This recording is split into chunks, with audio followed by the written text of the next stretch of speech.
ទីក្រុងបើកភ្លើងពណ៌ឆើតឆាយឋានសួគ៌លើដីខ្មែររុះរីសម្បូរសប្បាយខ្យល់លំមកបកស្រែបីតងឲ្យរមមិនចុយមិត្តចិត្តឆ្ងាយរដូវប្រាំងយើងទៅលេងអង្គរឆ្លងឆ្នាំសប្បាយដើរសាទរក្រៅពីនេះមានបុណ្យសមុទ្រសាគរហើយប្រលានថ្មីសម្រាប់ហោះចេញចូល25ខេត្តក្រុងភ្ជាប់គ្នាជាទម្រង់ជាដែនដីនៃក្តីសង្ឃឹមសូមស្វាគមន៍មកកម្ពុជាយើងសន្តានរួមមិត្តបានទាំងក្រុមទាំងស្រែធានាស្រុកខ្មែរមកលេងបានគ្រប់ខែ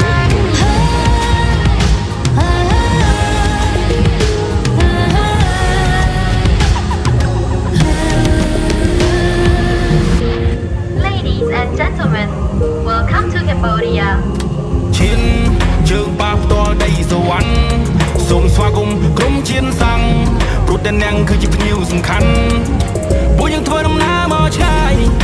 ខ្មែររ៉ែក្នុងចំណោមបូកកាយយើងលើដៃសំពះក្រុមគ្នាកម្ពុជាជំរាបសួរ